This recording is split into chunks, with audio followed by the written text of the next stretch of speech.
وعملا صالحا وقلبا منورا بنور مصطفى صلى الله تعالى عليه وآله وصحبه وسلم وصلى الله تعالى على خير خلقه محمد وآله وصحبه أجمعين برحمتك يا أرحم الراحمين بحق لا إله إلا الله محمد رسول الله صلى الله تعالى عليه وآله وصحبه وسلم.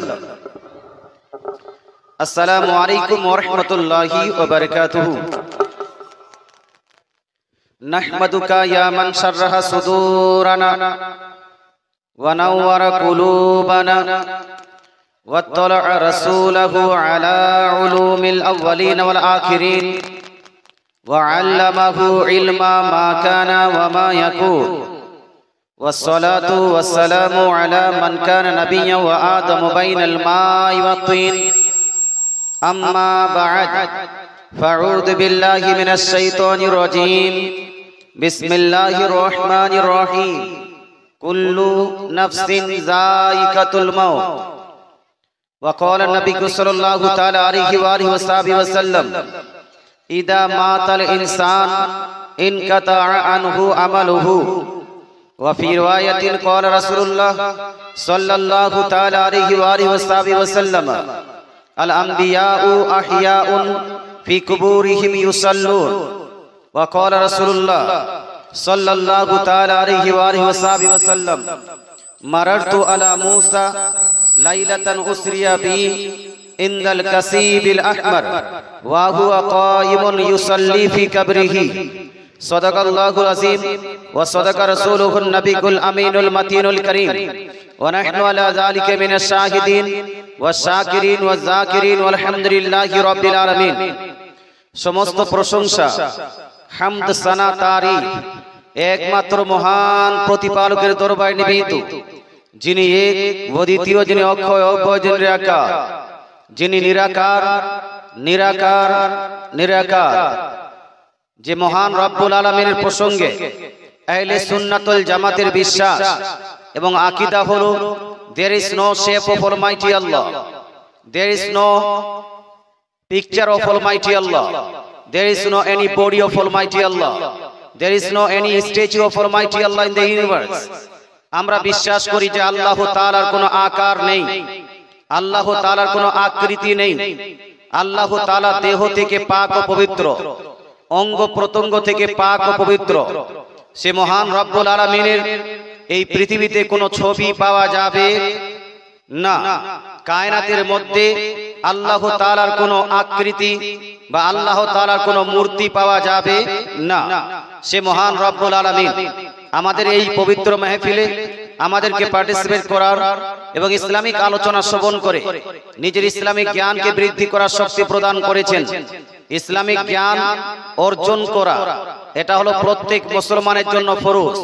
যদিও আমাদের মুসলমানদের মধ্যে 99.9% মানুষ ইসলামিক জ্ঞান থেকে দূরে, অথচ আপনার নবী আমার নবী দয়ার নবী মায়ার নবী ইরশাদ করেছেন, মিশকাত শরীফের হাদিস এবং সুনান ইবনে মাজার মধ্যে মুকাদ্দমার মধ্যে লিপিবদ্ধ আছে, তলাবুল ইলমি ফরিদা আলা কুল্লি মুসলিম. To get Islamic knowledge is compulsory necessary for each and every person connected to Islam. নবীজি বলছেন ইসলামী জ্ঞান অর্জন করা প্রত্যেক মুসলমানের জন্য হলো ফরজ, জরুরি, compulsory, whether it be male or female, সে মুসলমান পুরুষ হোক অথবা নারী। আমাদের উচিত ছিল যেভাবে আমরা খাবার দাবার ঠিক টাইমে করি, নামাজটাকে জরুরি মনে করি, রোজাকে জরুরি মনে করি, তদ্রূপ ধর্মীয় জ্ঞানকেও জরুরি মনে করতাম। কিন্তু আমাদের মধ্যে অধিকাংশ মানুষ আজ কোরআন শরীফ পর্যন্ত পড়তে জানে জি জানে না। মুসলমান কোরআন শরীফে পড়ে অনেক মাসাইল আছে, সেখান থেকেও আমরা অজ্ঞ মূর্খ হয়ে আছি। আল্লাহ তাআলা রাসূল সাল্লাল্লাহু তাআলা আলাইহি ওয়াসাল্লাম the importance of knowledge, Islamic knowledge, Islamic জ্ঞানের গুরুত্বটাকে বোঝানোর জন্য একটি হাদিসে ইরশাদ করেন, যে হাদিসটি লিপিবদ্ধ আছে কানসুল উম্মাল জিল নাম্বার 10 এর মধ্যে। রাসূলুল্লাহ বলছেন, উতুলুবুল ইলমা ওয়ালাউ BC get the Islamic knowledge whether you have to go to China. রাসূলুল্লাহ বলছেন ইসলামিক জ্ঞান অর্জন করতেই থাকো। যদি আশেপাশে কোথাও আলিম না পাওয়া যায়, মুফতি মুহাদ্দিস যদি না পাওয়া যায়, যদি কোনো মুন্সি না পাওয়া যায় যার কাছ থেকে ইসলামিক জ্ঞান অর্জন করবেন, তো আল্লাহ তাআলা রাসূল বলছেন আপনার you have to go to China. যদিও তোমাকে এই ধর্মীয় জ্ঞান অর্জন করতে গিয়ে সুদূর চীন দেশে যেতে হয়। মুসলমান মদিনা থেকে চীন দেশ অনেক দূরে, মোটামুটি আপনার আপনার পৃথিবীর মতো যারা দূরত্বে রয়েছে সৌদি আরব থেকে এই চীন, আল্লাহ তাআলা রাসূল চীন দেশেও জ্ঞান অর্জন করার কথা বলেছেন। অর্থাৎ হলো এই যে দূরে যদি যেতে হয় তবুও যাও। কিন্তু আজকে দেখা যায় আমাদের গ্রামে যদি জালসা করা হয়, মাহফিল করা হয়, সেই মাহফিল পর্যন্ত আমরা আসতে রাজি নই।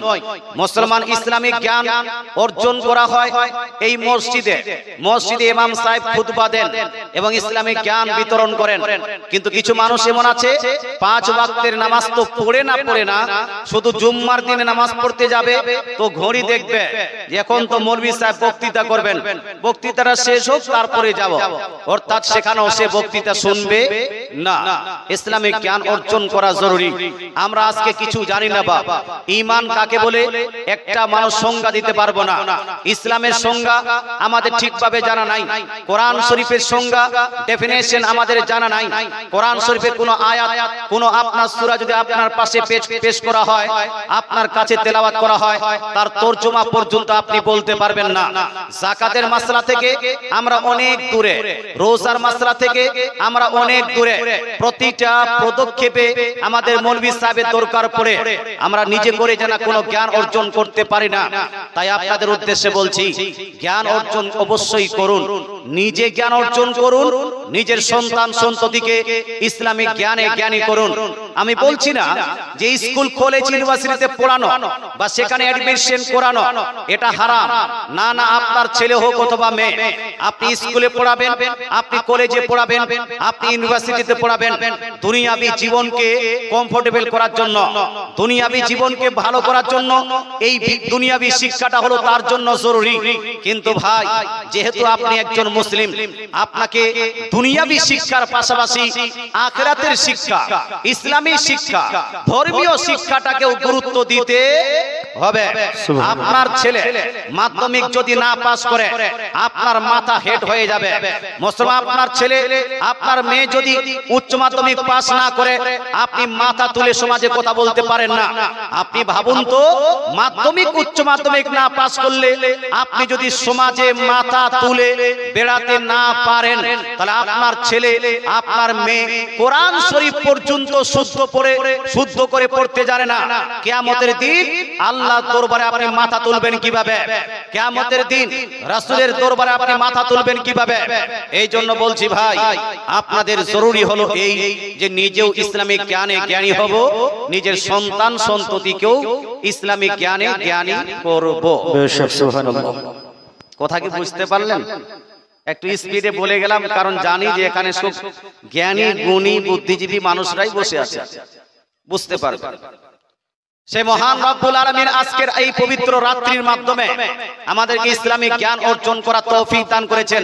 তাই আসুন সেই মহান রব্বুল আলামিনের আল্লাহর দরবারে একবার শুকরিয়া জ্ঞাপন করি। পড়েন সবাই উচ্চ স্বরে আলহামদুলিল্লাহ। মুসলমান, তারপরে ধর্মের গুরু আকাই নামদার মাদিনী তাজদার আহমদী মুখতার জনাবে রাসূলুল্লাহ সাল্লাল্লাহু তাআলা আলাইহি ওয়াসাল্লামের প্রতি লক্ষ লক্ষ কোটি কোটি দরুদ অর্পিত বর্ষিত হোক।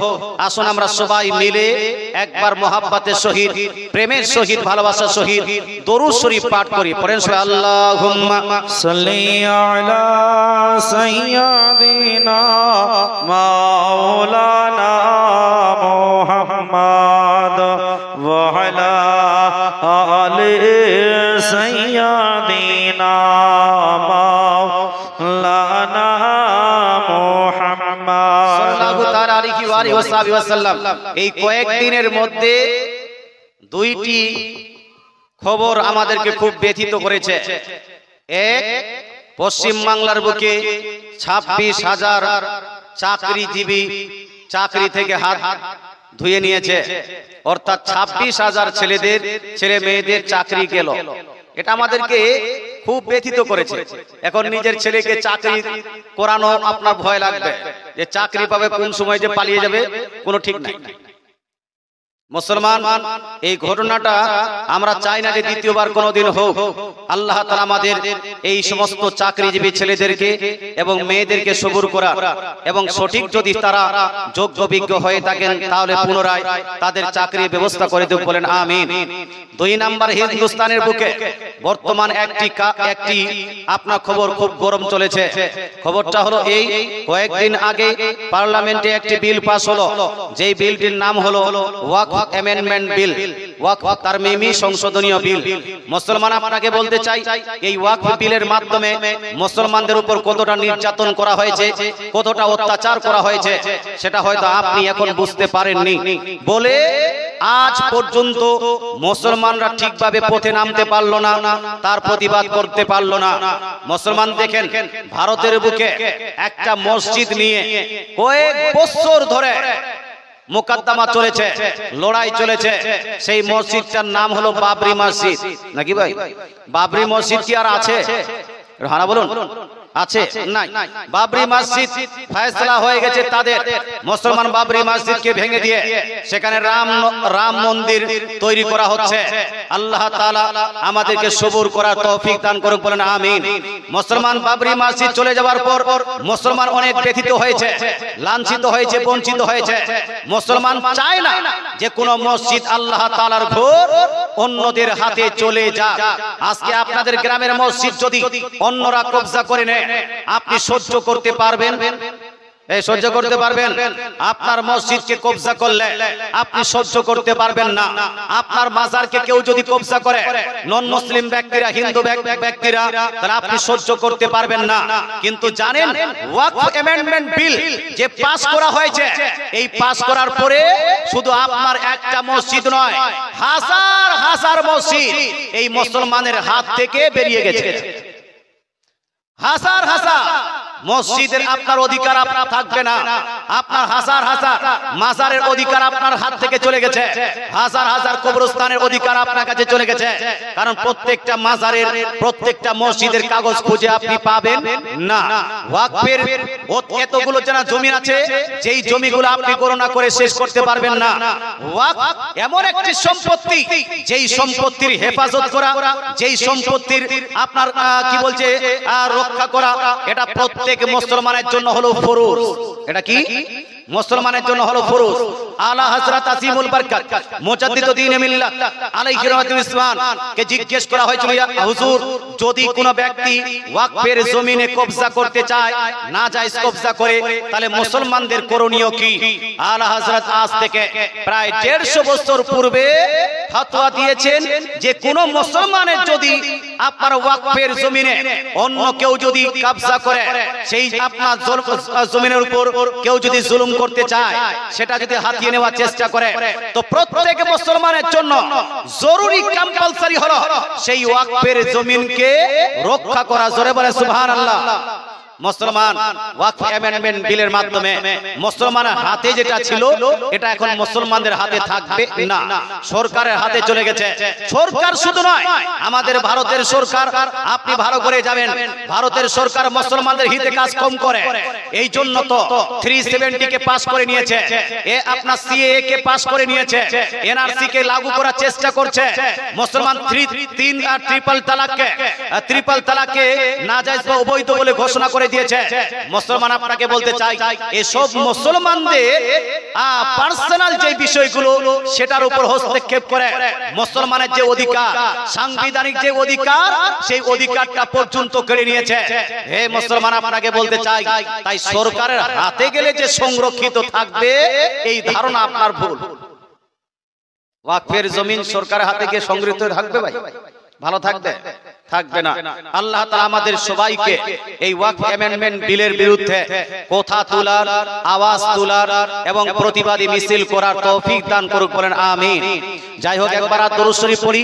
আজকে আমার বক্তৃতা যে মেন টপিক, সেই বিষয়গুলো নিয়ে আলোচনা করি। আল্লাহুম্মা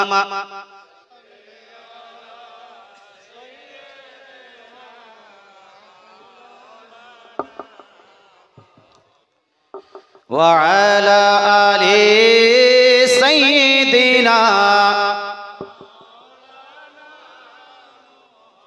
সাল্লাল্লাহু তাআলা আলাইহি ওয়া আলিহি ওয়াসাল্লাম এক বাক্যে বলেন আমাদের সৃষ্টিকর্তাকে, এই জোরে বলেন সৃষ্টিকর্তাকে। আকাশ বানিয়েছেন কে? আল্লাহ। জমিন সৃষ্টি করেছেন কে? আল্লাহ। গাছপালা, নদী, নালা, কীট পতঙ্গ, যতগুলো জিনিস আপনি অবজার্ভ করছেন, প্রতিটা জিনিসের সৃষ্টিকর্তা একমাত্র কে? আল্লাহ। আল্লাহ তাআলা ছাড়া অন্য কাউকে কেউ যদি সৃষ্টিকর্তা মনে করে তাহলে এটা শিরক হবে।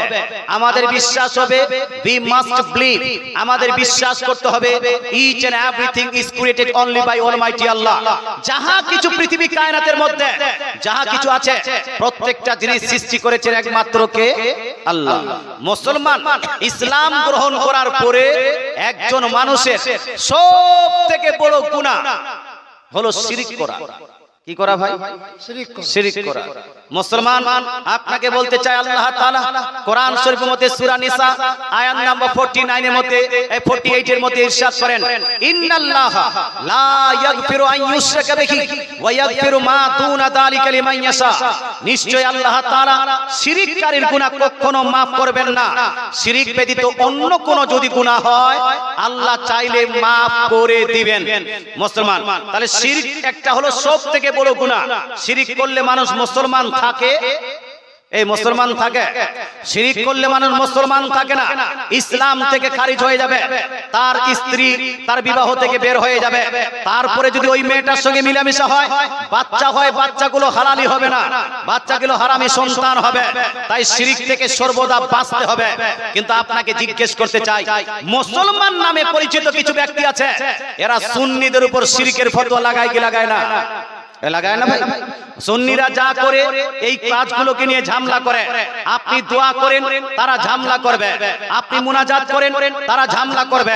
আপনি নিজের হাত তুলবেন, হাত তুলে রব্বানা আতিনা ফিদ দুনিয়া হাসানাতাও ওয়া ফিল আখিরাতি হাসানাতাও ওয়া কিনা আযাবান নার আপনি দোয়া করবেন। কিন্তু এদের মৌলবীরা আপনাকে বিদআতি বলবে, আপনি মাজারে গেলে আপনাকে শিরকের ফতোয়া দেয়, আপনি নবীজিকে ইলমে গায়েবের সংবাদদাতা বললে আপনাকে শিরকের ফতোয়া দেয়। ভাবুন এরা যে আপনাকে শিরকের ফতোয়া দিচ্ছে, আপনার প্রতি যে শিরকের ফতোয়া লাগু করছে, এর কথা মোতাবেক এদের অনুযায়ী আপনি আর মুসলমান থাকছেন না, মুসলমান থাকছেন না। মুসলমান অনেকগুলো জায়গাতে শিরকের ফতোয়া। মুসলমান ইদানিং বাংলাদেশের এক বক্তা আকরামুজ্জামা বলে এক বক্তা যারা ফতোয়া দিয়েছে লা ইলাহা ইল্লাল্লাহ মুহাম্মাদুর রাসূলুল্লাহ, এটাকে যদি জয়েন করে লা ইলাহা ইল্লাল্লাহ মুহাম্মাদুর রাসূলুল্লাহ একসঙ্গে পাঠ করেন তাহলে এটা শিরক হবে। আচ্ছা বলুন তো মুসলমানদের কলেমা কি? এই জোরে বলুন না বাবা। লা ইলাহা ইল্লাল্লাহ শুধু, মুহাম্মাদুর রাসূলুল্লাহ। একজন ব্যক্তি যদি সারা জীবন লা ইলাহা ইল্লাল্লাহ লা ইলাহা ইল্লাল্লাহ বলেই চলে যায় আর মুহাম্মাদুর রাসূলুল্লাহ যদি না বলে, সেই ব্যক্তি মুসলমান হতে পারবে না। মুসলমান হওয়ার জন্য এই কলেমা ছিল লা ইলাহা ইল্লাল্লাহ মুহাম্মাদুর রাসূলুল্লাহ। কিন্তু বাংলাদেশী বক্তা বলছে লা ইলাহা ইল্লাল্লাহর পরে মুহাম্মাদুর রাসূলুল্লাহ যদি জয়েন করেন তাহলে এটা শিরক হবে। বলেন নাউজুবিল্লাহ। আরেক বক্তা, এই বক্তা বলেছে কি আমি 6 মাস খোঁজাখুঁজি করলাম, 6 মাস খোঁজাখুঁজি করার পরেও লা ইলাহা ইল্লাল্লাহ তো পেয়েছি, মুহাম্মাদুর রাসূলুল্লাহ খুঁজেই পেলাম না। বলেন নাউজুবিল্লাহ। বলেন তো এই বক্তার কি উদ্দেশ্য? মুহাম্মাদুর রাসূলুল্লাহ রাখবে না ছাড়বে? এই বক্তার কি উদ্দেশ্য? এর রাখার উদ্দেশ্য না, এর হলো ছেড়ে দেওয়ার উদ্দেশ্য। মুসলমান আপনাকে বলতে চাই আল্লাহ তাআলা কোরআন এবং আপনার কোরআন শরীফের মধ্যে রাসূলুল্লাহ সাল্লাল্লাহু আলাইহি ওয়াসাল্লাম হাদিস শরীফের মধ্যে লা ইলাহা ইল্লাল্লাহ মুহাম্মাদুর রাসূলুল্লাহকে কতটা বেশি গুরুত্ব দিয়েছেন। দুই একটা হাদিস পড়বো ভাই, পড়বো। যারা যারা বলছেন পড়ুন, একটু হাত তুলে বলুন তো ইয়া রাসূলুল্লাহ। মাশাআল্লাহ। মুসলমান আপনাকে বলতে চাই এরা বলছে 6 মাস খোঁজাখুঁজি করার পরেও পেলাম না। আচ্ছা কেউ যদি এই কলেমাটা বাল্যপাঠ কিতাবে খুঁজে পাবে? পাবে জি? শিশু শিক্ষা বা ধারাপাঠে যদি খুঁজে পাবে না। ফিজিক্স এন্ড কেমিস্ট্রি যদি বইয়ে এই কলেমা যদি খুঁজে পাওয়া যাবে না। মাধ্যমিক এবং উচ্চ মাধ্যমিক পাশের কিতাবগুলোতে যদি এই কলেমা খুঁজে পাওয়া যাবে না। এই কলেমা যদি খুঁজতে হয় তাহলে কোরআন এবং হাদিসের মধ্যে খুঁজতে হবে। জোরে বলে সুবহানাল্লাহ। কোরআন এবং হাদিসের মধ্যে এই কলেমা খুঁজতে হবে। আসুন দুই একটা হাদিস দিয়ে দিই। বিশ্বের মধ্যে সবথেকে গ্রহণযোগ্য হাদিসের কিতাবের নাম হলো বুখারী শরীফ। কোন কিতাব? বুখারী শরীফ। বুখারী শরীফের মধ্যে জিল নাম্বার 1 সৌদি আরবের ছাপ ইন্টারন্যাশনাল রেফারেন্স অনুযায়ী হাদিস নাম্বার 8 8 নাম্বার হাদিস। আমার নবী আপনার নবী দয়ার নবী মায় নবী ইরশাদ করেন, বুনিয়াল ইসলামু আলা খামস, ইসলাম is depending on 5 strong pillars। রাসূলুল্লাহ বলছেন ইসলাম নির্ভর করে 5টি স্তম্ভের উপর। কয়টি স্তম্ভ ভাই? 5টি স্তম্ভের উপর ইসলামটা নির্ভর করছে। বলুন তো এই স্তম্ভগুলো, এই পিলারগুলো, এই আপনার পিলারগুলো যদি না রাখা হয় ইসলাম টিকে থাকবে? ইসলাম কি বেঁচে থাকবে? তাহলে ইসলামকে রাখার জন্য 5টি স্তম্ভ লাগবেই লাগবে। তার মধ্যে প্রথম স্তম্ভ, প্রথম খুঁটি ইসলামের কি? নবীজি বলছেন শাহাদাতি আল্লাহ ইলাহা ইল্লাল্লাহ ওয়া আন্না মুহাম্মাদান রাসূলুল্লাহ। অর্থাৎ রাসূলুল্লাহ বলছেন ইসলামের প্রথম খুঁটি, ইসলামের প্রথম স্তম্ভ হলো লা ইলাহা ইল্লাল্লাহ মুহাম্মাদুর রাসূলুল্লাহ। এটার সাক্ষী দেওয়া। জোরে বলে সুবহানাল্লাহ। এটা জোরে সুবহানাল্লাহ। আচ্ছা বলেন তো ভাই, লা ইলাহা ইল্লাল্লাহ মুহাম্মাদুর রাসূলুল্লাহ হাদিসের মধ্যে আছে কি নাই? এই হাদিসের মধ্যে আছে কি নাই? এটা ইসলামের খুঁটি হয় কিনা? যদি এই কলেমাকে কেউ বরবাদ করতে চায়, ইসলাম আপনি আপ বরবাদ হবে না? হবে না? বিজেপি সরকার মুসলমানদের বরবাদ করতে চায় আর ওয়াহাবিরা ইসলামকে বরবাদ করতে চায়। কথা বলছেন? মুসলমান আপনাকে বলতে চাই বুখারী শরীফের হাদিস পেলেন। আরেকটা হাদিসের কিতাব বুখারীর পরে পরে যার মান এবং মর্যাদা, সেই কিতাবের নাম হলো সহিহ মুসলিম শরীফ। কোন কিতাব? সহিহ মুসলিম শরীফ, জিল নাম্বার 1 হাদিস নাম্বার 133 133। এই হাদিসের চ্যাপ্টারে ইমাম মুসলিম চ্যাপ্টার বেরিয়েছেন বাবুল আমরি বিকিতালিন নাস হাত্তা ইয়াকুলু লা ইলাহা ইল্লাল্লাহ মুহাম্মাদুর রাসূলুল্লাহ। অর্থাৎ লা ইলাহা ইল্লাল্লাহ মুহাম্মাদুর রাসূলুল্লাহ এই কলেমা যখন কোন ব্যক্তি পড়ে নেবে তার সঙ্গে মুসলমানদের জিহাদ করা জায়েজ হবে না। এখানে স্পষ্ট ভাষায় লা ইলাহা ইল্লাল্লাহ মুহাম্মাদুর রাসূলুল্লাহ লিপিবদ্ধ আছে। জোরে বলেন সুবহানাল্লাহ। তো বুখারীতেও আছে লা ইলাহা ইল্লাল্লাহ মুহাম্মাদুর রাসূলুল্লাহ, মুসলিম শরীফেও আছে লা ইলাহা ইল্লাল্লাহ মুহাম্মাদুর রাসূলুল্লাহ। মুসলিম শরীফের ব্যাখ্যা কিতাব শারহে মুসলিম ইমাম নববী রাহমাতুল্লাহি আলাইহি আজ থেকে প্রায় 700 বছর পূর্বে তিনি এই মুসলিম শরীফের ব্যাখ্যা কিতাবে লিপিবদ্ধ করছেন কালেমাতুত তাওহীদ হুয়া লা ইলাহা ইল্লাল্লাহ মুহাম্মাদুর রাসূলুল্লাহ। তাওহীদের কালেমা, মুসলমানদের তাওহীদের কালেমা হলো লা ইলাহা ইল্লাল্লাহ মুহাম্মাদুর রাসূলুল্লাহ। বিশ্ববিখ্যাত তাফসীরের কিতাব, যেই কিতাবটি সুন্নিরাও পড়ে, আহলে হাদিসরাও পড়ে, দেওবন্দীরাও পড়ে, সৌদি আরবে চলে, মিশরে চলে, তুর্কিতে চলে, দুবাইয়ে চলে, বাগদাদে চলে, পাকিস্তান, বাংলাদেশ আর ভুটান আর হিন্দুস্তান সব জায়গায় প্রায় এই কিতাবটি পড়ানো হয়। এই কিতাবের নাম হলো তাফসীরে জালালাইন। কি নাম? তাফসীরে জালালাইন। তাফসীরে জালালাইনের মধ্যে ইমাম জালালউদ্দিন সুয়ুতী বলছেন আল কালিমাতুত তাকওয়া হিয়া লা ইলাহা ইল্লাল্লাহ মুহাম্মাদুর রাসূলুল্লাহ। তাকওয়ার কালেমা, আল্লাহর উপর বিশ্বাস করা কলেমা, কলেমা হলো লা ইলাহা ইল্লাল্লাহ মুহাম্মাদুর রাসূলুল্লাহ। লাস্ট দলিল, শেষ দলিল হলো এই ইমাম 10 লাখ হাদিসের হাফিজ ইমাম আহমদ বিন হাম্বল রাদিয়াল্লাহু তাআলা আনহু একটি হাদিসের কিতাব লিপিবদ্ধ করেছেন, যেই কিতাবটির নাম হলো ফাযাইলে সাহাবা। এই ফাযাইলে সাহাবা কিতাবের মধ্যে একটি হাদিস নকল করেছেন। হাদিসটি হলো এইভাবে, কাল কিয়ামতের মাঠে উত্তপ্ত ময়দানে কঠিন আসবে দিনে মানুষের মাথায় ছায়া করার মতো কোনো জায়গা থাকবে না, শুধু একটি পতাকা আমার রাসূলুল্লাহ ধরে রাখবেন, একটি পতাকা, যেই পতাকাকে বলা হবে লেওয়ায়ে হামদ। এই পতাকাতে 3টি লাইন লিপিবদ্ধ থাকবে, 3টি লাইন এই পতাকায় লিপিবদ্ধ থাকবে। প্রথমে লিপিবদ্ধ থাকবে বিসমিল্লাহির রহমানির রহিম লেওয়ায়ে হামদ পতাকায়। দ্বিতীয় লাইনে লিপিবদ্ধ থাকবে আলহামদুলিল্লাহি রাব্বিল আলামিন। তৃতীয় লাইনে লিপিবদ্ধ থাকবে লা ইলাহা ইল্লাল্লাহ মুহাম্মাদুর রাসূলুল্লাহ। জোরে বলে সুবহানাল্লাহ। তাহলে কাল কিয়ামতের মাঠে রাসূলুল্লাহর হাতে যেই পতাকা থাকবে সেখানেও এই কলেমাটাই আছে। এই কলেমাকে শিরক বলা যাবে, এই কলেমাকে শিরক বলা যাবে, এই কলেমাকে বিদআত বলা যাবে। এরপরে কোন মাস্টার ডাক্তার মৌলভী মুন্সি যদি বলে এই কলেমা আমরা মানি না, তাহলে ওই মৌলভী মাস্টার ডাক্তারকে সাপোর্ট করা যাবে না।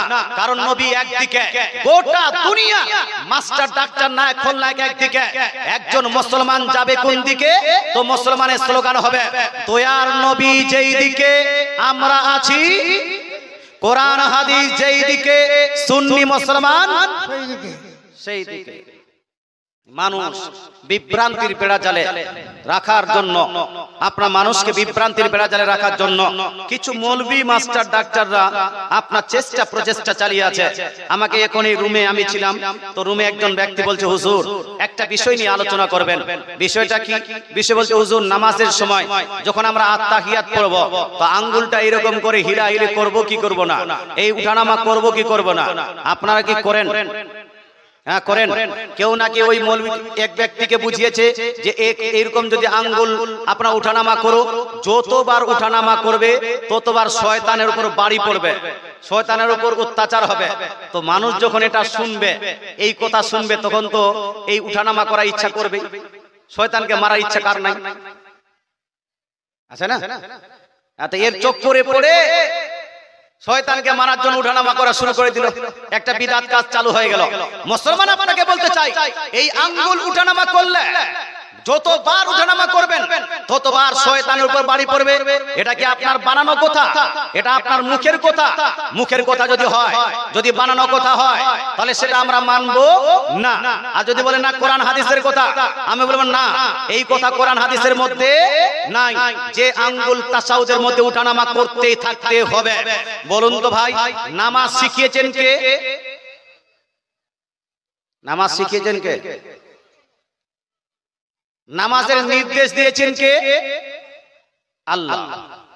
নির্দেশ দিয়েছেন আল্লাহ, আর নামাজটা শিখিয়েছেন হাউ টু অফার সালাত। নামাজ আপনি কিভাবে পড়বেন এই পদ্ধতিটা, নিয়মটা দিয়েছেন কে? রাসূলুল্লাহ। যাকাতের অর্ডার দিয়েছেন কে? আল্লাহ। যাকাতের পদ্ধতি শিখিয়েছেন কে? রাসূলুল্লাহ। হজ্জের অর্ডার দিয়েছেন কে? আল্লাহ। হজ্জের যারা পদ্ধতি, নিয়ম পদ্ধতি শিখিয়েছেন কে? রাসূলুল্লাহ। তদ্রূপ দোয়ার নির্দেশ দিয়েছেন আল্লাহ, দোয়ার পদ্ধতি শিখিয়েছেন কে? রাসূলুল্লাহ। জোরে বলে সুবহানাল্লাহ। মুসলমান, তাই নামাজের অর্ডার দিয়েছেন আল্লাহ, নামাজের পদ্ধতি শিখিয়েছেন কে? রাসূলুল্লাহ। তো নির্দেশ চলবে আল্লাহর, পদ্ধতি চলবে রাসূলুল্লাহ। না মাস্টার ডাক্তারের পদ্ধতি চালাবেন? না মাস্টার ডাক্তারের পদ্ধতি চালাবেন? নির্দেশ চালাতে হবে আল্লাহ, নির্দেশ মানবো আল্লাহ, আর পদ্ধতি লাগু করতে হবে রাসূলুল্লাহ। মুসলমান আপনাকে বলতে চাই, আমার নবী আপনার নবী, দয়ার নবী মায়ের নবী যখন তাসাউদে বসতেন, তাসাউদে বসার সময় এইরকম করে উঠানামা করতেন না। এটা হাদিসের মধ্যে লিপিবদ্ধ নাই, বরং রাসূলুল্লাহ কি করতেন? একটা সহিহ হাদিস শোনাচ্ছি। ইমাম নববী রাহমাতুল্লাহ আলাইহি হাদিসটাকে সহিহ বলেছেন, অন্যান্য ইমামগণ হাদিসটাকে সহিহ বলেছেন। হাদিসটি লিপিবদ্ধ আছে সিহাহ সিত্তার অন্যতম হাদিসের কিতাব সুনান আবু দাউদ। কোন কিতাব বললাম? সুনান আবু দাউদ, জিলদ নাম্বার 1, হাদিস নাম্বার 981। কত নাম্বার হাদিস? 981 মধ্যে লিপিবদ্ধ আছে। আর আব্দুল্লাহ ইবনে সুবাইর, আব্দুল্লাহ বিন সুবাইর রাদিয়াল্লাহু তাআলা থেকে বর্ণিত হাদিস, তিনি বলছেন কানা রাসূলুল্লাহ সাল্লাল্লাহু তাআলা আলাইহি ওয়াসাল্লাম ইউশিরু বিউসবিহি ইদা দাআ, অর্থাৎ রাসূলুল্লাহ যখন আত্তাহিয়ার মধ্যে বসতেন, আত্তাহিয়াত পাঠ করার সময় আঙ্গুল দিয়ে ইশারা করতেন। আঙ্গুল দিয়ে কি করতেন ভাই? ইশারা করতেন। মুসলমান শুধু এটা আবু দাউদের মধ্যে নয়, বুখারী, মুসলিম, তিরমিজি, নাসাই, আবু দাউদ, ইবনে মাজাহ প্রায় প্রত্যেকটা হাদিসের কিতাবে লিপিবদ্ধ আছে কানা রাসূলুল্লাহ সাল্লাল্লাহু তাআলা আলাইহি ওয়াসাল্লাম ইউশিরু বিউসবিহি, রাসূলুল্লাহ সাল্লাল্লাহু আলাইহি ওয়াসাল্লাম এই আঙ্গুল দিয়ে ইশারা করতেন। আঙ্গুল দিয়ে কি করতেন? ইশারা করতেন। আচ্ছা, ইশারা কাকে বলা হয়? আমি যদি মনে করেন যে এই লাইটের দিকে ইশারা করি, ইশারা কিভাবে করব? এইভাবে না এইভাবে? হ্যাঁ, উঠানামা করে না এইভাবে ইশারা করব? ইশারা এইরকম হয়, এইরকম হয় না। কেউ চাঁদ দেখতে গেল, একজন দেখতে পেয়েছে চাঁদ, একজন দেখতে পায়নি। যে দেখতে পায়নি তাকে বলছে ভাই চাঁদটা দেখতে পেয়েছো? বলছে হ্যাঁ দেখতে পেয়েছে। কোন দিকে আছে? ওই যে চাঁদ দেখতে পাবে, চাঁদের দিকে ইশারা করে না। ইশারা উঠানামা করে হয় না। সিয়াসিত্তার অসংখ্য হাদিসের মধ্যে স্পষ্ট ভাষায় লিপিবদ্ধ আছে রাসূলুল্লাহ ইশারা করতেন, উঠানামা করতেন না। হারকাত দিতেন কি দিতেন না? উঠানামা করতেন কি করতেন না? এই সুনান ইবনে মাজাহ, সুনান আবু দাউদের এই হাদিসের শেষে আছে ওয়ালা ইউহাররিকুহা, আমার রাসূলুল্লাহ এই আঙ্গুল দিয়ে আত্তাহিয়াতের সময় ইশারা করতেন। ওয়ালা ইউহাররিকুহা, আর এই আঙ্গুল দিয়ে উঠানামা করতেন না, আঙ্গুলটাকে উঠানামা করতেন না, হারকাত দিতেন না। জোরে বলেন সুবহানাল্লাহ। তো রাসূলুল্লাহ আত্তাহিয়াতের সময় উঠানামা কি করেছেন? আচ্ছা বলেন তো, শয়তানকে যদি উঠানামা করলে মারা হতো, তাহলে আমার রাসূলুল্লাহ উঠানামা করতেন না করতেন না? হ্যাঁ, রাসূল করতেন না? রাসূল অবশ্যই করতেন। তাহলে রাসূল যখন করেননি, গোটা উম্মতের জন্য এই উঠানামা করাটা সুন্নত হবে না, বরং না করাটা সুন্নত হবে। উঠানামা না করাটাই সুন্নত হবে। অতএব ভাই আপনাকে বলতে চাই, নামাজ তো পড়তে যাবেন, নামাজ তো মসজিদে পড়বেন, তবে নামাজের মধ্যে এমন কোনো কাজ করবেন না যেটা কোরআন হাদিস বিরোধী কাজ। এই কাজ করা যাবে না। মুসলমান নামাজ পড়ার সময় নিয়ত করতে হবে না? হবে না? এই কিছু মানুষ বলতে নিয়ত করার দরকার নাই, নিয়ত করা যাবে না, নিয়ত করার প্রয়োজন নাই। রাসূলুল্লাহ নিয়ত করেনি। হে মুসলমান, এই কথা আপনাকে বলতে চাই যে রাসূলুল্লাহ নিয়ত করেননি কোন হাদিসে লিপিবদ্ধ আছে? নিয়ত করতে হবে না কোন জায়গায় লিপিবদ্ধ আছে? নামাজের ক্ষেত্রে নিয়ত করা জরুরি নয় কোন জায়গায় লিপিবদ্ধ আছে? পৃথিবীর মধ্যে একটা হাদিসে এমন পাবেন না যেই কিতাবের মধ্যে লিপিবদ্ধ আছে নিয়ত করা যাবে না। কথা বোঝা গেল? হাদিসের কিতাবে নাই, এটা তাদের বানানো কিতাবে আছে, তাদের নিজের লেখা কিতাবে আছে। মুসলমান আমার নবী, আপনার নবী, দয়ার নবী, মায়ের নবী ইরশাদ করেছেন, বুখারী শরীফের প্রথম হাদিস, মিশকাত শরীফের প্রথম হাদিস, রাসূলুল্লাহ বলছেন ইন্নামাল আমালু বিন্নিয়াত, নিশ্চয়ই আমলের সঠিক হওয়া নির্ভর করে নিয়তের উপর। জোরে বলে সুবহানাল্লাহ। আমলের সঠিক হওয়া নির্ভর করে কার উপর? নিয়তের উপর। আচ্ছা, আমল সঠিক হওয়া নির্ভর করে নিয়তের উপর। তার মানে নিয়ত থাকলে আমল সঠিক হবে, আর নিয়ত না থাকলে আমল সঠিক হবে না। নামাজটা আমল হয় কিনা? এটা হানা বলুন না, নামাজটা আমল নয়, আমল। বরং যতগুলো আল্লাহ তাআলার আমরা ইবাদত করি, যতগুলো আল্লাহ তাআলাকে রাজি খুশি করার জন্য আমল করি, এর মধ্যে সবথেকে গুরুত্বপূর্ণ আমল হলো এই নামাজ। সবথেকে গুরুত্বপূর্ণ ইবাদত হলো এই নামাজ। আমার নবী, আপনার নবী, দয়ার নবী, মায়ের নবী নিজেই নামাজের নিয়ত করতেন, সাহাবায়ে কেরাম নামাজের নিয়ত করতেন, তাবেঈনরা নামাজের নিয়ত করতেন, মুহাদ্দিসগণ নামাজের নিয়ত করতে বলেছেন। অতএব কোন ব্যক্তি যদি নামাজে দাঁড়ানোর সময় নিয়ত না করে, তার নামাজ হবে না। আপনি বলেন হুজুর বাড়ি থেকে বের হওয়ার সময় তো নিয়ত করে নিয়েছি নামাজ পড়ব। কথা বুঝা গেল? এখানে বসে যদি গোটা জীবনের যদি নিয়ত করে নিতে চলবে? হ্যাঁ, নিয়ত হলো দুই প্রকার। একটা হলো সাধারণ নিয়ত, আর একটা হলো এই বাবা এই যুদ্ধ লেগে গেছে, দর্শক আল্লাহুম্মা, ওদেরকে থামান। সাইয়্যিদানা মাওলানা وعلى آل سيدنا সাল্লু আলা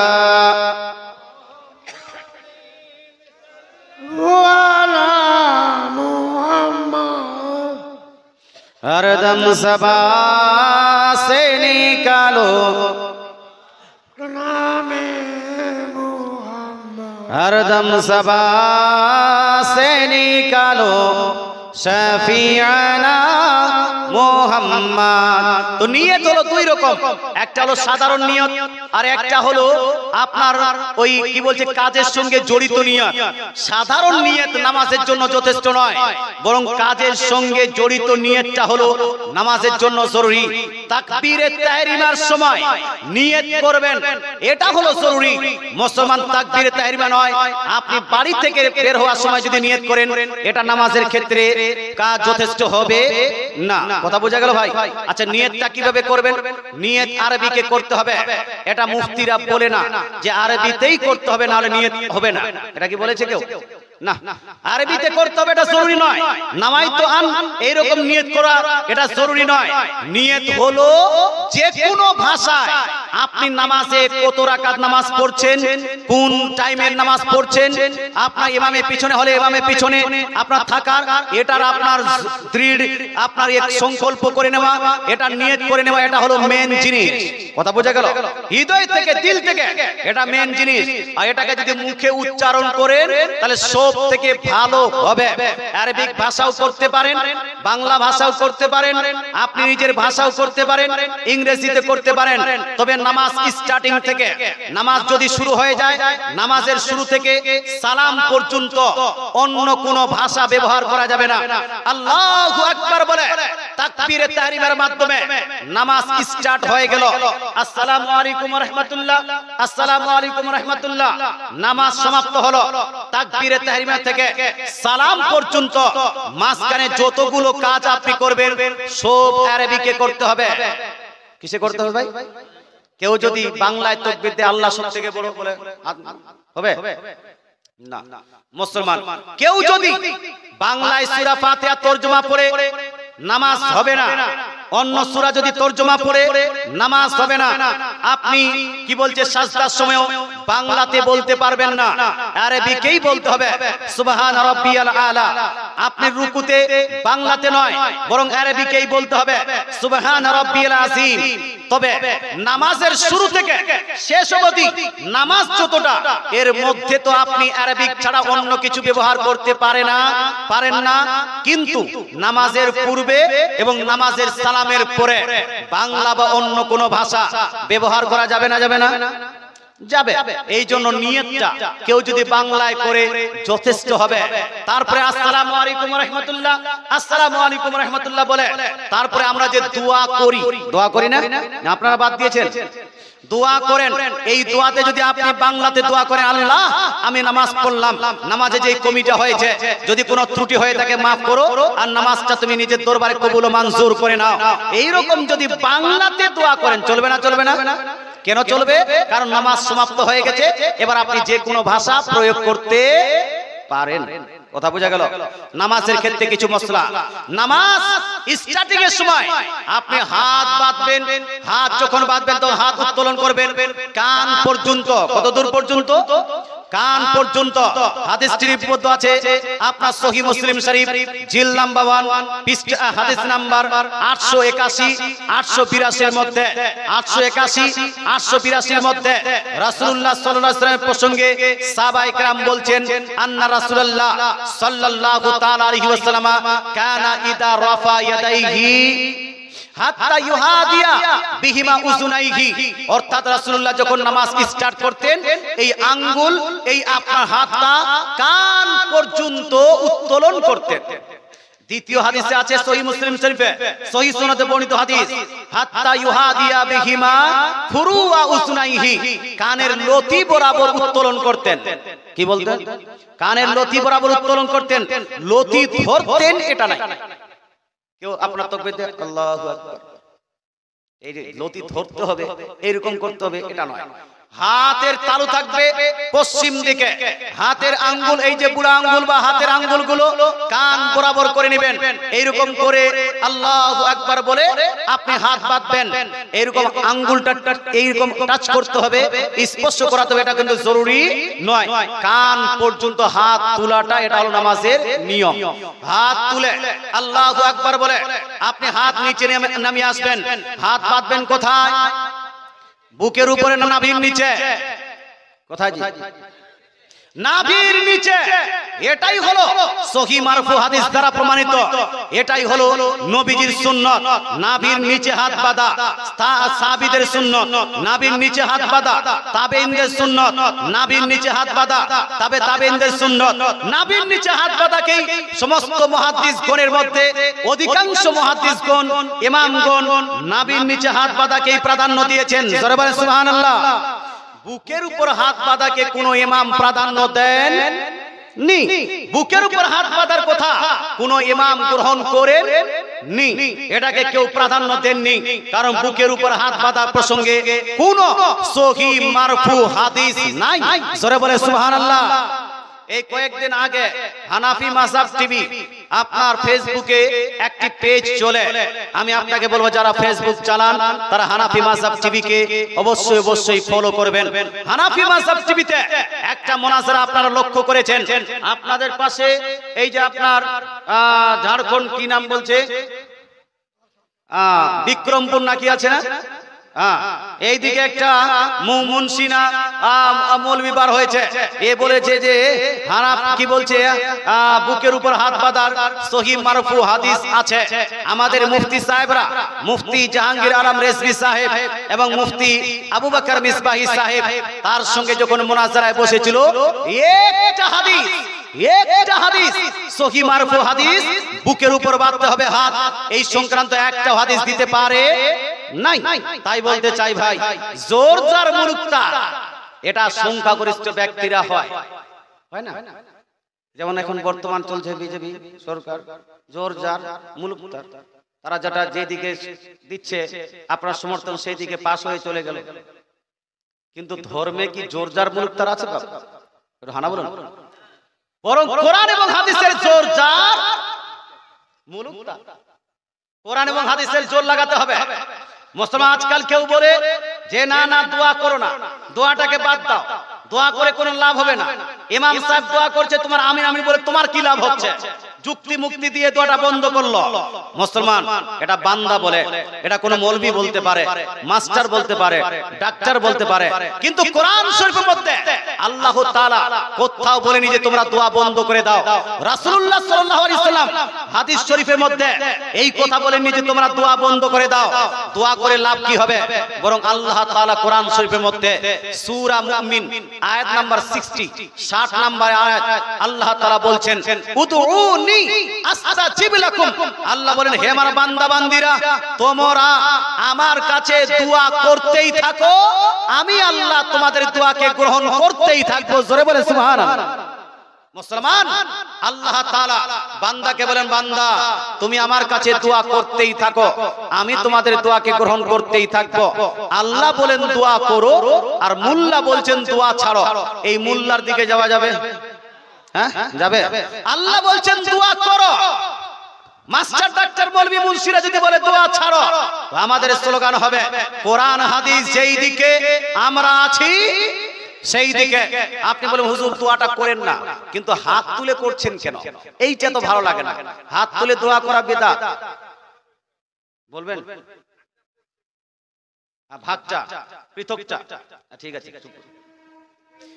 হ্যাঁ, উনি বলছেন যে হুজুর ভাগটা করছে কেন ভাগ হচ্ছে মুসলমানদের মধ্যে? মুসলমানদের মধ্যে ভাগ হওয়ার সব থেকে বড় কারণ হলো মুসলমানদের মূর্খামি, মুসলমানদের অজ্ঞতা, মুসলমানদের মধ্যে ইসলামিক জ্ঞান থেকে দূরে থাকা। যদি মুসলমানরা যোগ্য হতো, ইসলামিক জ্ঞান হতো, তাহলে মৌলবি মুন্সির পাল্লায় পড়ে এই আপনার জিনিসগুলো ছেড়ে সমাজের মধ্যে ঝামেলা লাগতো না। লাগতো ভাই? লাগতো না। আপনাকে কোন মৌলবি বললো দোয়া ছেড়ে দেন, আপনি ছেড়ে দিলেন, সমাজের মধ্যে ঝামেলা লাগবে না? লাগবে না? এ লাগবে না লাগবে না। মশরা আপনাকে কেউ বলল নবীকে সালাম জানানো যাবে না, দাঁড়িয়ে সালাম দেওয়া যাবে না, এটা বেদাত কাজ। আপনি ছেড়ে দিলেন, এক পন্থা ছাড়বে এক পন্থা ছাড়বে না, ঝামলা লাগবে না। ইসমাইল দেহলভি এসে বলল নবী মরে মাটির সঙ্গে মিশে গেছে, ঝামলা লেগেছে কিনা লাগেনি ভাই? লেগেছে। ঝামলা লাগার মূল কারণে আছে তারা যেই মৌলবীরা ইসলামের বিরুদ্ধে, ইসলামের আকাম আরকানের বিরুদ্ধে মশলা দিয়েছে কোরআন হাদিসের বিরুদ্ধে। কথা বোঝা গেল? তো পৃথক হওয়ার মূল কারণ কি? মূর্খামি। আমরা যদি অ্যানালাইসিস করতে জানতাম, রিসার্চ করে জানতাম, তাহলে রিসার্চ করতে জানলে এই ঝামলাটা লাগতো না, সমাজের মধ্যে এই পার্থক্য থাকতো না। তাই বলছি ভাই আপনাদের আমাদের জন্য, আচ্ছা ঝামলা মিটাতে যদি কেউ চায়, ঝামলা কেউ যদি মিটাতে চায়, আমি ঝামলাতে যাব না, তো ঝামলা যদি মিটাতে চায় কি রকম মিটবে ভাই? টুপি দেখে ঝামলা মিটবে? যে কার টুপি লম্বা কার টুপি ছোট মিটবে? কার জুব্বা বড় কার জুব্বা ছোট এটা দেখলে আপনার ঝামলা মিটবে? ঝামলা মিটবে না। আমার মৌলবি আর আপনার মৌলবি এটা যদি দেখেন যে আমার মসজিদে ইমাম বলছে বলে এটা সঠিক, এই রকম করলে ঝামলা মিটবে না। ঝামলা যদি মিটাতে হয়, ঝামলা মিটার একটাই পদ্ধতি, সেই পদ্ধতিটা হলো কোরআন এবং হাদিস। জোরে বলে সুবহানাল্লাহ। কি ভাই? কোরআন এবং হাদিস। আর স্লোগান লাগাতে হবে সবাইকে, কোরআন হাদিস যেই দিকে আমরা আছি সেই দিকে, দয়ার নবী যেই দিকে আমরা থাকবো সেই দিকে। একবার দরুদ শরীফ পড়ো, আল্লাহুম্মা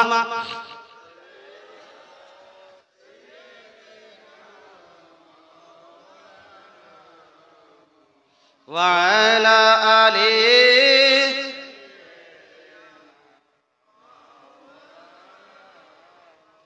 सल्लु अला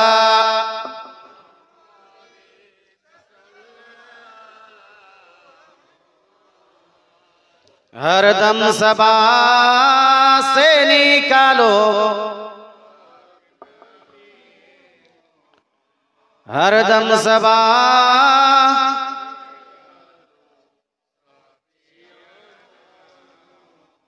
সাল্লাল্লাহু তাআলা আলাইহি ওয়া আলিহি ওয়াসাল্লাম।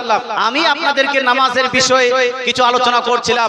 নামাজের বিষয়ে আলোচনা করতে গিয়ে হাত বাঁধার প্রসঙ্গে আমি বললাম যে হাতটাকে কান পর্যন্ত তুলে আল্লাহু আকবার বলে আস্তে আস্তে আস্তে আনতে নাভির নিচে বাঁধবেন। কোথায়? এমন কোথায়? নাভির নিচে হাত বাঁধার পরে সানা পড়তে হবে, সুবহানাকা আল্লাহুম্মা ওয়া বিহামদিকা ওয়া তাবারাকা ইসমুকা ওয়া তাআলা জাদ্দুকা ওয়া লা ইলাহা গায়রুকা। এই সানাটা পাঠ করার পরে যদি আপনি মুক্তাদি হন তাহলে আপনি নীরব হয়ে যাবেন, আপনি চুপ হয়ে যাবেন। আর যদি মুক্তাদি না হন, সুন্নাতে মুআক্কাদা, সুন্নাতে গায়র মুআক্কাদা বা ফরজ নামাজ একাই পড়ছেন এইরকম হয়, তাহলে এটা পাঠ করার পরে আউযু বিল্লাহি মিনাশ শাইতানির রাজিম বিসমিল্লাহির রহমানির রহিম পাঠ করে সূরা ফাতিহা অবশ্যই পাঠ করবেন। কিন্তু মুক্তাদি কেউ যদি হয় সে সূরা ফাতিহা পড়বে না ভাই? আপনারা পড়েন? না। মুক্তাদি কেউ হলে তার সূরা ফাতিহা পাঠ করা হবে, পাঠ করা যাবে না। কেন যাবে না? কারণ তাকে নীরব থাকতে হবে, চুপ থাকতে হবে। কয়েকটা হাদিস শোনাই, এই হাদিসটি লিপিবদ্ধ আছে সুনান ইবনে মাজাহ জিল নাম্বার 1 পেজ নাম্বার 61 এর মধ্যে সেম হাদিস কানে লিপিবদ্ধ আছে। সুনানে নাসাই জিল নাম্বার 1 পেজ নাম্বার 93 এর মধ্যে আমার নবী আপনার নবী। আর সেম হাদিস কানা সহিহ মুসলিম শরীফেও লিপিবদ্ধ আছে। সহিহ সনদে সহিহ মুসলিম শরীফে লিপিবদ্ধ আছে এইভাবে, রাসূলুল্লাহ বলছেন ইন্নামা জুইলাল ইমাম লিইউতাম্মা বি। রাসূলুল্লাহ বলেন হে আমার উম্মত উম্মতিরা শুনে নাও, নিশ্চয়ই ইমাম তৈরি করা হয় তার আনুগত্য অনুসরণ করার জন্য। ইমাম তৈরি করা হয়েছে কেন? যাতে তার অনুসরণ আনুগত্য করা হয়। ফাইদা কাব্বারা ফাকাব্বিরু, ইমাম যখন তাকবীর দিবে আল্লাহু আকবার বলবে, তোমরাও আল্লাহু আকবার বলবে। ওয়াইদা করা ফাআনসিতু, আর ইমাম যখন সূরা পাঠ শুরু করবে, যখন কোরআন পাঠ শুরু করবে, ফাআনসিতু, তো মুক্তাদি তোমরা নীরব থাকবে। জোরে বলে সুবহানাল্লাহ। কি করবে জি? নীরব থাকবে। কে বললেন এটা? আমি নয়, আমার রাসূলুল্লাহ বলেছেন ইমাম যখন সূরা পাঠ শুরু করবে, ইমাম যখন কোরআন তেলাওয়াত শুরু করবে, তোমরা নীরব থাকবে। কতক্ষণ নীরব থাকবে হুজুর? তো রাসূলুল্লাহ বলছেন ফাইদা ক্বালা গায়রিল মাগদুবি আলাইহিম ওয়ালাদ-দাল্লিন ফাকুলু আমিন। ইমাম সূরা পাঠ করতে করতে করতে করতে যখন গায়রিল মাগদুবি আলাইহিম ওয়ালাদ-দাল্লিন পাঠ করবে তখন মুক্তাদি তোমরা আমিন বলবে। কি বলবে? আমিন বলবে। তবে আমিন বলতে গিয়ে চিৎকার চেঁচামেচি করবেন না, আমিনটাকে আস্তে বলবেন, এতটা আস্তে বলবেন যেন নিচে কমসে কম শুনতে পান। আপনার ওইরকম ফুসফুস আওয়াজ দিয়ে আমিন বলবেন, চিৎকার করে মসজিদ একদম আপনার গাবিয়ে দিলেন এইরকম করিয়েন না। হে মুসলমান, আপনাকে বলতে চাই আমিন বলতে হবে। লড়াই ঝগড়া যা করবেন করবেন, আমিন বললে নেকি আছে। রাসূলুল্লাহ সাল্লাল্লাহু আলাইহি সাল্লাম বুখারী শরীফের মধ্যে হাদিস, রাসূলুল্লাহ বলছেন ইদা ক্বালা গায়রিল মাগদুবি আলাইহিম ওয়ালাদ-দাল্লিন, ইমাম যখন গায়রিল মাগদুবি আলাইহিম ওয়ালাদ-দাল্লিন পাঠ করবে মুক্তাদি তোমরা আমিন বলবে। কেন বলবে? ফাইন্নাহু মান ওয়াফাকা তামিনুহু তামিনাল মালায়েকা গুফিরা লাহু মা তাকাদ্দামা মিন যামবিহি। রাসূলুল্লাহ বলছেন কারণ কারো আমিন যদি ফেরেশতাদের সঙ্গে ম্যাচ করে যায়, ফেরেশতাদের সঙ্গে ফেরেশতাদের সাদৃশ্য হয়ে যায়, তাহলে তার আল্লাহ তাআলা পূর্বের সমস্ত গুনাহ আল্লাহ maaf করে দিবেন। জোরে বলে সুবহানাল্লাহ। এইজন্য আমিন তো বলবেন, তবে ভদ্রতা শালীনতা বজায় রেখে আমিন জোরে না আসতে। আর ইমাম সাহেব যখন সূরা পাঠ করবে তখন কি বলছে, চুপ করে থাকবেন না, আপনিও পাঠ করবেন, চুপ করে থাকবেন। এটা রাসূলুল্লাহ নির্দেশ। কেউ কেউ বলছে যে না হুজুর ঠিক আছে চুপ করে থাকবো, কিন্তু সূরা ফাতিহার সময় নয়, অন্য সূরার সময় চুপ করে থাকতে হবে। আর সূরা ফাতিহার সঙ্গে সূরা পড়তে হবে। সূরা ফাতিহাটা কমসে কম মুক্তাদিরা পড়বে। দেখেন আমার রাসূলুল্লাহ হাদিস কি বলছেন। রাসূল বলছেন যদি তোমরা কেউ ইমামের পিছনে হও, তাহলে ইমাম যখন তাকবীর দিবে তোমরাও তাকবীর দিবে। ইমাম আল্লাহু আকবার বললো, আপনাদেরকে আল্লাহু আকবার বলতে হবে, মুক্তাদিকে আল্লাহু আকবার বলতে হবে। ওয়া ইদা ক্বারা, আর যখন সূরা পাঠ শুরু করলো, আচ্ছা বলুন দেখেন কোন সূরার কথা বলছেন আল্লাহ তাআলা রাসূল? কোন সূরার কথা? যখন সূরা পাঠ শুরু করলো ফা আনসিতু, তো তোমরা নীরব থাকো। ওয়াইদা ক্বালা গায়রিল মাগদুবি আলাইহিম ওয়ালাদ-দাল্লিন, সূরা পাঠ করতে করতে করতে যখন গায়রিল মাগদুবি আলাইহিম ওয়ালাদ-দাল্লিন পাঠ করবে তখন তোমরা আমিন বলো। আচ্ছা বলেন তো এখানে কোন সূরার কথা বলা হচ্ছে ভাই? জোরে বলেন না। সূরা ফাতিহা। হাদিসের মধ্যে স্পষ্ট ভাষায় রাসূলুল্লাহ বলছেন ইমাম যখন সূরা ফাতিহা পাঠ করবে তখন তোমরা নীরব থাকবে, চুপ করে থাকবে, আপনার সূরা পাঠ করা চলবে না। কেন চলবে না? কারণটা কি? রাসূলুল্লাহ কারণ উল্লেখ করেছেন, হাদিসটি সহিহ। জাল সহিহ বলে নিজেকে মূর্খ প্রমাণ করবেন না। এই হাদিসটি লিপিবদ্ধ আছে সুনান আবু দাউদ জিলদ নাম্বার 1 পেজ নাম্বার 61 এর মধ্যে। এই হাদিসের প্রসঙ্গে হাদিসে জাবির রাদিয়াল্লাহু তাআলা বলছেন ক্বালা রাসূলুল্লাহ সাল্লাল্লাহু তাআলা আলাইহি ওয়াসাল্লাম মান কানা লাহু ইমাম ফা ইন্না কিরাতাল ইমাম লাহু কিরাতুন। জাবির রাদিয়াল্লাহু তাআলা বলছেন রাসূলুল্লাহ সাল্লাল্লাহু তাআলা আলাইহি ওয়াসাল্লাম বলেছেন ইমাম যার থাকবে, যে ইমামের পিছনে নামাজ পড়বে, ইমামের সূরা পাঠ করাটাই তার সূরা পাঠ করা হয়ে যাবে। জোরে বলে সুবহানাল্লাহ। ইমামের সূরা পাঠ করাটাই তার পাঠ করা হয়ে যাবে। ইমাম সূরা ফাতিহা পাঠ করছে, মুক্তাদি সূরা ফাতিহা পাঠ করা হবে না? হবে না? ওই ইমামেরটাই যথেষ্ট হবে না? হবে না? কে বলেছেন এটা? রাসূলুল্লাহ বলেছেন। রাসূল বলছেন ইমাম সূরা ফাতিহা পাঠ করুক অথবা অন্য কোন সূরা, এই ইমাম যেটা পাঠ করছে সেটাই মুক্তাদিদের তরফ থেকে হয়ে যাবে। যখন মুক্তাদির তরফ থেকে হয়ে যাবে, মুক্তাদিদেরকে আলাদা করে নামাজ ও সূরা পাঠ করার দরকার আছে? দরকার নাই। এই জন্য কোন মানুষ ইমামের পিছনে সূরা পাঠ করবেন না, না অন্য কোন সূরা পাঠ করবেন, না সূরা ফাতিহা পাঠ করবেন, কোনটাই চলবে না। ইমাম রুকু করলে আপনাকে রুকু করতে হবে, ইমাম সাজদা করলে আপনাকে সাজদা করতে হবে। তবে ইমাম রুকু সাজদা করবে আগে, মুক্তাদি পড়ে পড়ে যাবে। ইমামের আগে যদি আপনি রুকু সাজদা করেন নামাজ ত্রুটিযুক্ত হবে। কথা বোঝা গেল? এই মুসলমান, ইমাম সালাম ফিরালো, আপনিও সালাম ফিরাবেন। আচ্ছা একাকী নামাজ না পড়ে ইমামের সহিত যদি কেউ নামাজ পড়ে নেকি বেশি হবে না কম? এই বেশি না কম? কত গুণ বেশি? রাসূলুল্লাহ ইরশাদ করেন, বুখারী, মুসলিম, তিরমিজি, নাসাঈ, আবু দাউদ, ইবনে মাজাহ প্রায় প্রত্যেকটা হাদিসের কিতাবে এই হাদিসটি লিপিবদ্ধ আছে। কোন ব্যক্তি যদি একাকী নামাজ না পড়ে জামাতের সহিত নামাজ আদায় করে তার কমসে কম 27 গুণ, এই কমসে কম 25 গুণ বেশি নেকি হবে। জোরে বলে সুবহানাল্লাহ। কত গুণ? কমসে কম 25 গুণ নেকি হবে। আর এক হাদিসে আছে 27 গুণ বেশি নেকি হবে। তাহলে একাই পুরা অপেক্ষা জামাতে পড়লে বেশি নেকি। জামাতের নেকি নেওয়ার জন্য এই মসজিদ নির্মাণ করা হয়েছে। জামাতের অংশগ্রহণ করার জন্য মসজিদে আমরা দান করছি। জামাতে আপনার নামাজ পড়ার জন্য মসজিদকে কষ্ট করে আমরা তৈরি করছি। কিন্তু ভাই বলুন তো, এই মসজিদে মহিলাদেরকে কি আনা যাবে? হানা বলুন না। জামাতে নামাজ পড়লে বেশি নেকি পাওয়া যায়, তাহলে মহিলারা জামাতে পড়বে না কেন? জামাতে পড়বে না কেন? ঈদের নামাজ জামাতে পড়বে কি পড়বে না? কুরবানির নামাজ জামাতে পড়বে কি পড়বে না? মহিলাদেরকে মসজিদে জুম্মার দিন আনা যাবে কি যাবে না? মহিলাদেরকে এই আপনার তারাবির নামাজে নিয়ে আসা যাবে কি যাবে না? আমি আপনাকে বলতে চাই, মহিলাদেরকে মসজিদে আনা যাবে না, ঈদগাহে নিয়ে যাওয়া চলবে না। আপনার কি বলছে? জুম্মার নামাজে নিয়ে যাওয়া চলবে না, বরং মহিলারা বাড়িতেই নামাজ পড়বে। জোরে বলেন সুবহানাল্লাহ। জামাতে নয়, কারণ মহিলাদের জন্য জামাত নাই। মুসলমান, আমার নবী আপনার নবী ইরশাদ করেছেন, হাদিসটি জামে সাগীরের মধ্যে আব্দুল্লাহ বিন উমর রাদিয়াল্লাহু তাআলা থেকে বর্ণিত হাদিস। উনি বলছেন রাসূলুল্লাহ সাল্লাল্লাহু তাআলা আলাইহি ওয়াসাল্লাম ইরশাদ করেছেন, কোন মহিলা যদি জামাত পরিত্যাগ করে, জামাত ছেড়ে দিয়ে একাকী নামাজ আদায় করে, এই মহিলাটি জামাত ছাড়ার কারণে, একাকী নামাজ আদায় করার কারণে 25 গুণ বেশি নেকি পাবে। জোরে বলে সুবহানাল্লাহ।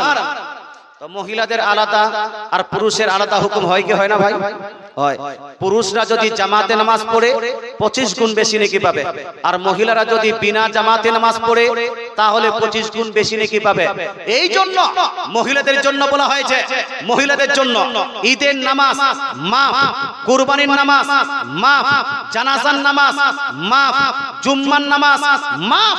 মহিলারা ঈদের নামাজে যাবে না, কুরবানির নামাজে যাবে না, জুম্মার নামাজে যাবে না, জানাজার নামাজে যাবে না, বরং মহিলারা জুম্মার দিনে জুম্মার নামাজের পরিবর্তে বাড়িতে যোহরের নামাজ আদায় করবে, নিজ ঘরে নিজ বেডরুমে। কথা কি বোঝাতে পারলাম? বিরক্ত লাগছে নাকি ভাই? বলবো কিছুক্ষণ আর? যারা যারা শুনতে রাজি একটু হাত তুলে বলুন ইয়া রাসূলুল্লাহ। মহিলারা নিজ বাড়িতে, নিজ গৃহে, নিজ ঘরে, নিজ বেডরুমে নামাজ পড়বে। এটাই হলো পৃথিবীর মধ্যে সবথেকে নেকির জায়গা মহিলাদের জন্য। কে বলেছে এটা? কোন মোল্লা মুন্সি? না না, মোল্লা মুন্সি নয়, বরং আমার নবী নিজেই বলেছেন। জোরে বলে সুবহানাল্লাহ। নবীজি নিজেই বলেছেন। হাদিসটি লিপিবদ্ধ আছে সুনান আবু দাউদ জিল নাম্বার 1 হাদিস নাম্বার 567 এর মধ্যে।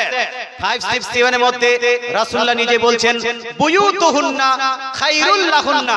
এক মহিলার সবথেকে উত্তম নামাজের জায়গা হলো নিজ বাড়ি, নিজ বাড়ির বেডরুম। মুসলমান, এই জন্য মহিলা ঈদগাহে যাবে না। নেকি যদি মসজিদে গিয়ে বেশি না হয়, বাড়িতেই যদি বেশি নেকি পাওয়া যায়, বরং বাড়িতে যদি 25 গুণ বেশি নেকি পাওয়া যায়, তো মহিলাদেরকে ঈদগাহে নিয়ে যাবেন কেন, মসজিদে নিয়ে যাবেন কেন? দরকার আছে? কিছু মানুষের ধারণা, হুজুর আপনারা মহিলাদেরকে মসজিদে নিয়ে যাচ্ছেন না, তো মাজারে কেন নিয়ে যাচ্ছেন, বাজারে কেন নিয়ে যাচ্ছেন? মুহররমের বাজারে আপনারা মহিলারা নিয়ে যান, মহিলাদেরকে নিয়ে যান। আপনার কোন ওলি আল্লাহর মাজারে মহিলাদেরকে নিয়ে যান। আমি আপনাকে জিজ্ঞেস করতে চাই, মাজার শরীফে মহিলাদেরকে নিয়ে যেতে হবে, এটা কোন মুফতি সাহেব বলেছে আপনাকে? ধানা বলুন বাবা। হ্যাঁ বলেছে? বলেনি। তো যদি না বলে থাকে, যারা মাজার শরীফে মহিলাদেরকে নিয়ে যাচ্ছে, সেটা খাজা বাবার মাজার হোক, দাতা বাবার মাজার হোক, অথবা আলাউল হক পান্ডবীর মাজার, এই মাজার শরীফে যারা মহিলাদেরকে নিয়ে যাচ্ছে, যারা নিয়ে যাচ্ছে তারা গুনেহগার, তারা গুনেহগার হবে। মুসলমান, আমরা তো নিয়ে যেতে বলি না। আচ্ছা, মুহররমের বাজার চলবে ভাই? হ্যাঁ, মুহররমের বাজার চলবে? আপনার দিকে হয় না? হয়। কে করে? আসমানে ফেরেশতারা। ওই ফেরেশতারা এসে আপনার এলাকায় মুহররমের বাজার করে নাকি ভাই? কে করে মুহররমের বাজারটা? কে লাগায়? ওয়াহাবিরা। একটু হানা বলুন। গায়ের মুকাল্লিদ ওয়াহাবিরা কি এই মুহররমের বাজার লাগায়? মুহররমের বাজার ওয়াহাবিরা লাগায় না, দেওবন্দি লাগায় না, আকাশের ফেরেশতারা লাগায় না, বরং সুন্নি নামে পরিচিত ব্যক্তিরাই, কিছু মানুষ আছে যারা ভণ্ড, অজ্ঞ, মূর্খ, এরাই মুহররমের বাজার লাগায় না ভাই। আর আপনারা সাদা সিধা মানুষ বাজারে চলে গেলেন বাজার করতে। হে ভাই, এই বাবু, এ তো কেন আনকন্ট্রোলেরা খালি মারামারি করছে রে। এ ঘুমিয়ে যাও ঘুমিয়ে যাও ঘুমিয়ে যাও, 10-15 মিনিট আলোচনা হবে, তার বক্তৃতা শেষ। একবার দরুদ শরীফ আল্লাহুম্মা আলা সাইয়্যিদিনা মাওলানা মুহাম্মদ ওয়া আলা আলি সাইয়্যিদিনা মাওলানা মুহাম্মদ সাল্লু আলা মুহাম্মাদিন সাল্লু আলা মুহাম্মদ আলা সাইয়্যিদিনা মাওলানা মুহাম্মদ সাল্লাল্লাহু তাআলা আলাইহি ওয়া আলিহি ওয়াসাল্লাম। সম্মানিত মুসলিম সমাজ, খাবারের আয়োজন আছে, প্রত্যেকটা মানুষ খাবারও খেতে হবে। বেশি রাত হয়ে খেলে হয়তো পেটের সমস্যাও হতে পারে, তাই আর আমি বক্তৃতা আগে বাড়াচ্ছি না। তবে আপনাদেরকে বলবো, আহলে সুন্নাতুল জামাত পৃথিবীর মধ্যে 73টি